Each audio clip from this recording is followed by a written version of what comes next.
Fatiha.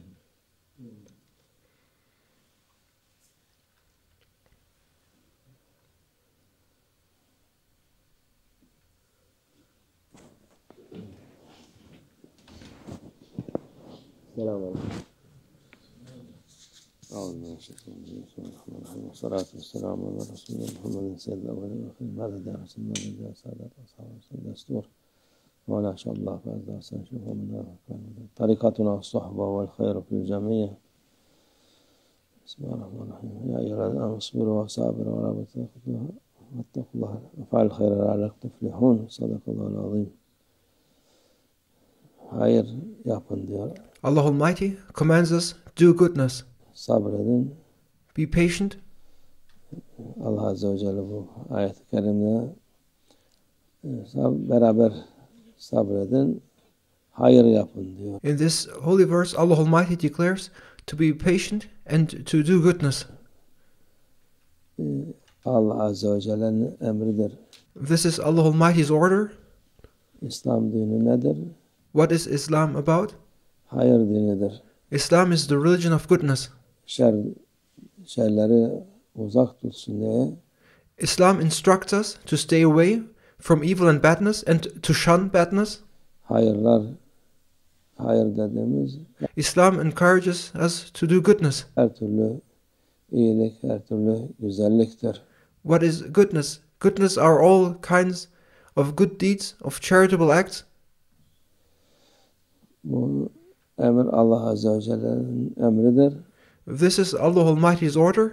Bütün Müslümandan zarar gelmez. Therefore, a Muslim does not do harm to anyone. Allah Azze ve Celle'nin yolunda olan insandan zarar gelmez. Those who follow the way of Allah Almighty do not harm or injure anyone or do not damage anyone. Zarar veren kendi nefsine uymuş olur. Those who harm others are the ones who follow their egos. İslam'da öyle bir şey yok. In Islam, there is no tolerance for badness. Herkese iyilik var. In Islam, there is only goodness. Herkese merhamet var. In Islam, there is only goodness and mercy in every regard. Herkese her türlü güzellik vermek içindir. Islam is about doing goodness and giving people all kinds of beauty. Allah Azze ve Celle'nin yolu budur. This is the way of Allah Almighty. Onun tersi var. Şeytan yolu. There's also an opposite way, which is the way of shaitan, Şer yoludur. which is the way of evil. Herkese kötülük ister. Shaitan orders you to do badness, to do evil things. İyilik istemez. Shaitan never wants people to do goodness. Zarar verir. All the time, he instructs people to do badness and harm others. İnsanlara düşmanlık yapar. He fosters enmity among people. O yol işte şeytanın yolu. That way is the way of shaitan. Yolda giden şeytana tabi olmuş olur. And those who follow that way of evil follow shaitan. Allah yolu güzellik yoludur. The way of Allah Almighty is the way of beauty. Hem kendisine hem başkasına. The way of Allah Almighty is the way of goodness and beauty, from which oneself will benefit and from which others will benefit too. Yani hayır yaptığın vakit ilk başta kendine yapmış oluyorsun. When you perform a charitable act, an act of kindness or goodness, that act of goodness is first and foremost for yourself, for your own benefit. Başkasından önce sen kendi nefsini yenip When you do something good, that goodness is first for you, because in order to do that goodness, you have overcome your ego. hayır yapıp o hayır sana her türlü güzellik verir. In order to do something good, you overcome your ego, and from overcoming your ego and then performing that goodness, you will yourself first receive the benefits of that good deed. Huzur verir. Allah indinde merteben yükselir. And it is through these good deeds that you will raise your ranks, that your rank will be raised in the divine presence. Ahiretin mamur olur. And you will be constructing your hereafter.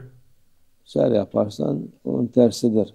And if you do something evil or bad, you will do the exact opposite of it.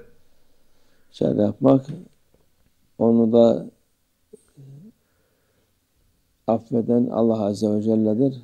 But even if you do something evil or bad, yet Allah Almighty still will forgive you if you ask for forgiveness. Yani ona da Allah'tan, Allah Azze ve Celle'den af dilersen olur. Therefore, even if you have done something bad, you can still ask for forgiveness. Allah Almighty will forgive if you ask for forgiveness. İnsan hakkı varsa o da o insanlardan hakkı olan insanlara da özür dilemek onlardan. But if you have harmed someone, if you violated someone's rights, then you must seek that person's forgiveness, and you must ask that person for forgiveness whose rights you have violated. Haklar varsa haklarını vermekten hayır yapmış olursun. And you must give people their due rights. If you have done harm to someone, if you have violated someone's rights, or if you have usurped someone's rights, you must give what is due and ask for forgiveness, and you must make people to forgive you. Kendine. Çünkü her şeyin hesap verilecek bir gün var. Because there's a day on which there will be given account to everything. O güne bir şey bırakmayın.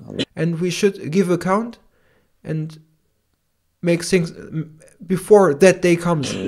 Allah yardımcımız olsun. Kimsenin hakkını yemeyelim. May Allah Almighty help us and support us and protect us from violating anyone's rights.